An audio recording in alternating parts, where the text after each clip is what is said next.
शेतकरी मित्रांनो, आज आपण पाहणार आहोत शिमला मिरचीची संपूर्ण लागवड कशी करायची.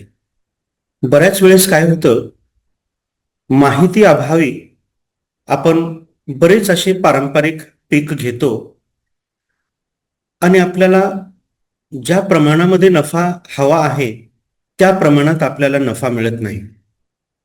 आजच्या या व्हिडिओमध्ये शिमला मिरचीची लागवड, त्यापासून मिळणारं उत्पन्न, त्याची निगा कशी घ्यायची, बियाणापासून ते काढणीपर्यंत त्याचं मार्केटिंग कसं करायचं आणि एकूण उत्पन्नापर्यंत आपण आज माहिती घेणार आहोत. हा व्हिडिओ शेवटपर्यंत नक्की पहा, कारण शेवटी मी सांगणार आहे 1 एकरमध्ये किती लाख रुपये मिळू शकतात. तर सर्वप्रथम आपण पिकाची ओळख करून घेऊयात. शिमला मिरचीला कॅप्सिकम किंवा बेल पेपर असेही आपण म्हणतो आणि हे पीक भाजीपाला असेल किंवा हॉटेल असेल किंवा प्रोसेसिंग बिझनेस असतील, या व्यतिरिक्त निर्यातीसाठी सुद्धा शिमला मिरचीचा मोठ्या प्रमाणावर आपण वापर करताना दिसतो. योग्य पद्धतीने लागवड केली तर हे पीक अत्यंत फायदेशीर ठरू शकतो. मग यासाठी लागणारं हवामान किंवा माती कशा प्रकारची आपल्याला हवी आहे, तर साधारणतः शिमला मिरचीसाठी 18 ते 30 अंश सेल्सिअस असं तापमान याला खूप चांगलं आहे असं आपण गृहीत धरतो. चांगला सूर्यप्रकाश असेल किंवा पाणी न साचणारी जमीन यासाठी अत्यंत फायदेशीर ठरू शकते.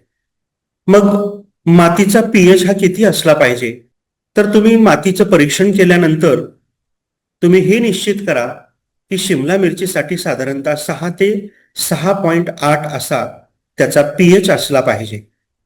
जमिनीत सेंद्रिय कर्ब जास्त असेल तर उत्पादन आणि गुणवत्ता दोन्ही वाढतात. मग जमिनीतला कर्ब कसा वाढवायचा याविषयी माझ्या यूट्यूब चॅनलवर मी या अगोदर पण बरेच व्हिडिओमध्ये हे नमूद केलेलं आहे आणि सविस्तर अशी माहिती दिलेली आहे की जमिनीतील सेंद्रिय कर्ब कसा जास्त वाढवायचा. साधारणतः आपण शिमला मिरची ही उघड्या शेतीमध्ये किंवा पॉलीहाऊसमध्ये आपण घेतो.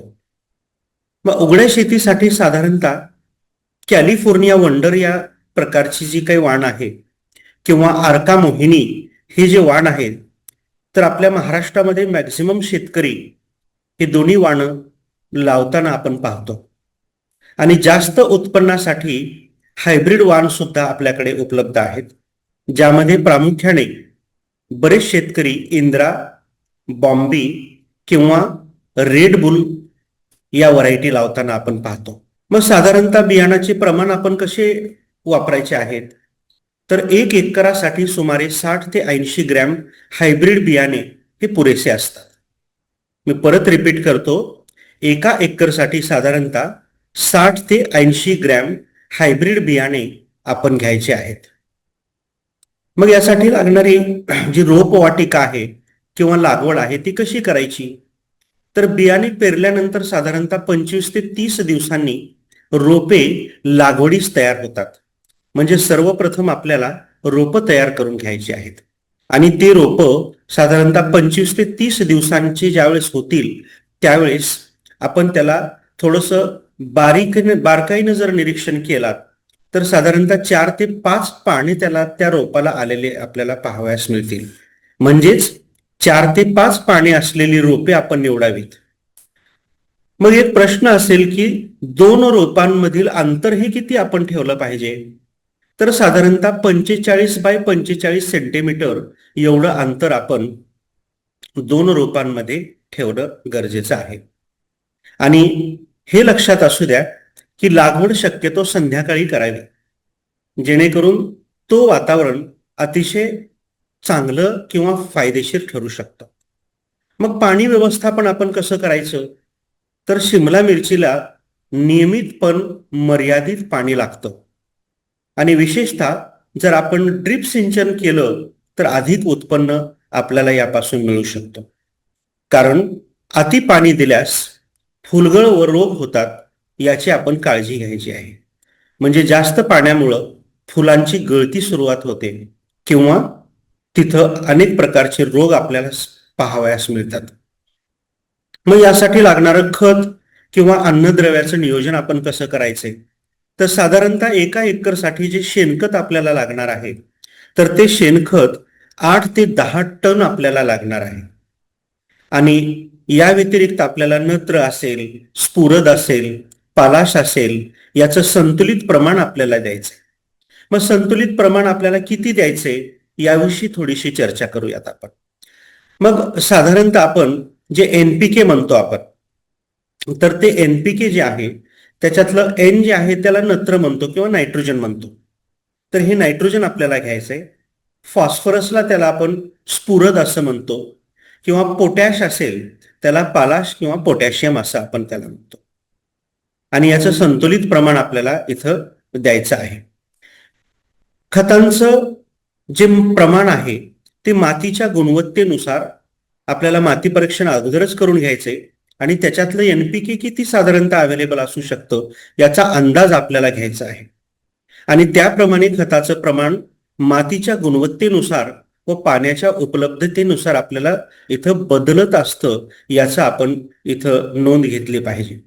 सुरुवातीला 1/3 नत्र लावून उर्वरित 2/3 वाढीनंतर फवारणी स्वरूपात आपण याला द्यायचं आहे. आणि याबरोबर सेंद्रिय खत असेल व खनिज खत एकत्र दिल्यास उत्पन्न आणि मिरचीची गुणवत्ता आपल्याला खूप इथं सुधारताना दिसते. म्हणजे साधारणतः ही एनपीके जे आहे ते 19, 19 आणि 19 हे 1% द्यायचे. कॅल्शियम नायट्रेट जे आहे ते 0.5% इथं द्यायचंय. या व्यतिरिक्त आपल्याला बोरॉनची सुद्धा फवारणी इथं करायची आणि त्याचं प्रमाण हे साधारणतः 0.2% आपल्याला इथं ठेवायचंय. यामुळे होतं काय की फळधारणा जी आहे ती चांगली होते आणि फळांचा आकार खूप छान प्रकारे इथं सुधारताना आपल्याला पाहावयास मिळतं. मग कीड आणि रोग नियंत्रण कशी करायची, तर साधारणतः शिमला मिरचीवरती जे मुख्य कीड आहे त्या मुख्य किडीमध्ये मावा कीड असू शकते. थ्रिप्स ज्या मोठ्या प्रमाणात आपल्याला पाहावयास मिळते. या व्यतिरिक्त पांढरी माशी पण आपण पाहतो. मग याचा उपाय काय कसा करायचा, तर साधारणतः नीम तेल जे आहे ते इथं आपल्याला वापरायचंय. म्हणजे 3 मिलीलिटर प्रति लिटर आपल्याला इथं फवारणी करून घ्यायची आणि प्रत्येक 4 ते 5 दिवसाला आपल्याला किंवा वेळेवर फवारणी इथं आपल्याला करायची आहे. स्वच्छ शेती व निचरा चांगला ठेवल्यास आपल्याला रोग कमीत कमी पाहावयास मिळतात. मग अशा प्रकारे जर आपण काळजी घेतली तर आपल्याला खूप चांगल्या प्रमाणामध्ये फळधारणा चांगली होते. लक्षात ठेवा, इथं आपण रोग नियंत्रण करत असताना थ्रिप्स ही जी माशी आहे ते महाराष्ट्रामध्ये खूप जास्त प्रमाणामध्ये शिमला मिरचीवर पाहावयास मिळतं आणि त्याचा नीम तेल हाच एकमेव उपाय आहे, जेणेकरून योग्य प्रमाणात योग्य अंतरावर जर तुम्ही फवारणी केली तर त्याचं खूप चांगल्या प्रकारे आपल्याला कंट्रोल करता येईल.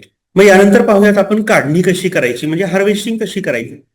तर साधारणतः लागवडीनंतर 60 ते 65 दिवसांनी पहिली काढणी आपल्याला इथं करायची आहे आणि दर 7 ते 10 दिवसांनी आपल्याला काढणी करावी लागणार आहे. हिरवी असेल किंवा लाल असेल किंवा पिवळी शिमला मिरची जी आहे, तर या मिरच्या ज्या रंगाला जास्त दर मिळेल त्याची काढणी आपल्याला वारंवार करावी लागणार आहे. मग आता विचार करूयात याच्यापासून किती उत्पन्न मिळू शकतो किंवा आपल्याला एकूण नफा किती मिळू शकतो.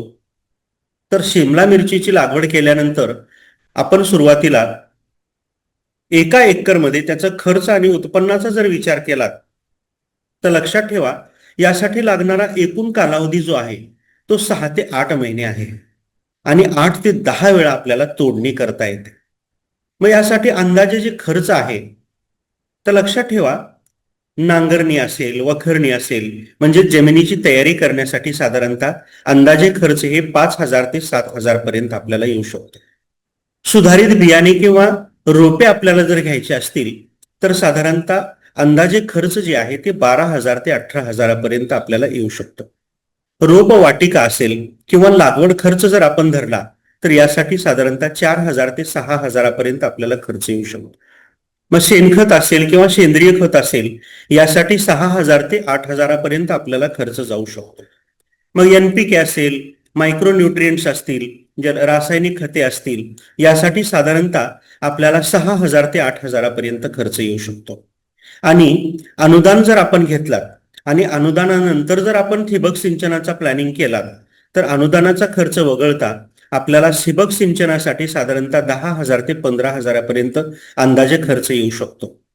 मग कीड व रोग नियंत्रण जर आपण विचार केला तर हे कंट्रोल करण्यासाठी आपल्याला साधारणतः 6,000 ते 10,000 पर्यंत अंदाजे खर्च आपल्याला गृहीत धरता येईल.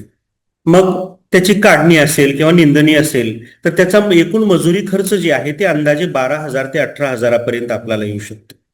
आणि या व्यतिरिक्त आपण जर वाहतुकीचं, पाण्याचं, औषधांचं इतर खर्च जर आपण अंदाजे धरलात तर त्याला साधारणतः 5,000 ते 8,000 पर्यंत येतो. म्हणजेच एकरी एकूण खर्च जे आहे ते साधारणतः 70,000 ते 1,00,000 आपल्याला इथं अंदाजे खर्च आपण गृहीत धरायचं. मग यापासून सरासरी उत्पन्न आपल्याला किती मिळू शकतो किंवा इन्कम आपल्याला किती मिळू शकतो तर सरासरी उत्पादन जे आहे ते 80 ते 120 क्विंटल प्रति एकर आपल्याला इथं उत्पन्न मिळताना पाहतो आपण. जर आपण हंगामानुसार बाजारभावाचा जर विचार केला तर साधारणतः एरिया टू एरिया म्हणजे साधारणतः 25 ते 60 रुपये प्रति किलो याला जर भाव धरलात तर आपल्याला एकूण उत्पन्न जे आहे एकरी 2 लाख ते 5 लाख किंवा 5 लाखापेक्षा अधिक उत्पन्न आपल्याला इथं पाहावयास मिळतो. म्हणजे निव्वळ नफा, नेट प्रॉफिट ज्याला आपण म्हणतो, तर ते नेट प्रॉफिट जे आहे ते साधारणतः 1.5 लाख ते 3.5 लाख प्रति एकर खर्च आपण मायनस केल्यानंतर किंवा वजा केल्यानंतर साधारणतः 3.5 लाख त्याच्याही पेक्षा जास्त आपल्याला प्रति एकर उत्पन्न मिळू शकतो. योग्य व्यवस्थापन व चांगला बाजारभाव जर आपल्याला कदाचित मिळाला तर साधारणतः 3 लाख ते 6 लाखापर्यंत नफ्याचीही शक्यता नाकारता येत नाही. आणि अधिक नफा मिळवण्यासाठी मी इथं थोडंसं काही अधिक गोष्टी सांगणार आहे. तर आपल्याला काय करायचं आहे, ठिबक सिंचन असेल त्या ठिबक सिंचनासोबतच आपल्याला मल्चिंगचा जर वापर केला किंवा हायब्रिड वाण जर आपण निवडला आणि वेळेवर फवारणी आणि खत व्यवस्थापन जर व्यवस्थित केला आणि थेट बाजारपेठ किंवा व्यापाऱ्यांशी जर तुम्ही करार केलात तर 1 एकरला तुम्हाला उत्पन्न मिळेल साधारणतः 10 ते 15 टन. जर भाव आपण याला विचार केला तर 30 ते 80 रुपये प्रति किलो, तर एकूण उत्पन्न मी सांगितल्याप्रमाणे 3 लाख ते 6 लाखापर्यंत जाऊ शकतो. परंतु लक्षात ठेवा, जर आपल्याकडे पॉली हाऊसची जर तुम्ही व्यवस्था केलात आणि शिमला मिरचीची लागवड जर तुम्ही पॉली हाऊस मध्ये केलात तर साधारणतः 10 ते 15 लाख रुपयांपर्यंत सुद्धा आपल्याला नफा शक्य आहे. याचाच अर्थ असा की योग्य नियोजन असेल, सुधारित वाण असतील किंवा आधुनिक तंत्रज्ञान जर आपण वापरलो तर शिमला मिरची हे अत्यंत फायदेशीर पीक आहे. तर शेतकरी बांधवांनो, आपण जर माझ्या चॅनलला सबस्क्राईब केलं नसाल तर आपण सबस्क्राईब चॅनलला करा, जेणेकरून माझ्या व्हिडिओला किंवा येणाऱ्या व्हिडिओ याविषयी आपल्याला माहिती मिळेल. व्हिडिओ आवडला किंवा व्हिडिओच्या जी माहिती तुम्हाला आवडली तर लाईक करा, चॅनलला सबस्क्राईब करा आणि तुमचे जे काही प्रश्न असतील किंवा तुमचे जे काही प्रतिक्रिया असेल ते प्रतिक्रिया तुम्ही कॉमेंटमध्ये मला विचारा. मी तुमच्या प्रतिक्रियेला उत्तर देण्याचा प्रयत्न करेन. तर आज इथंच थांबूयात. धन्यवाद.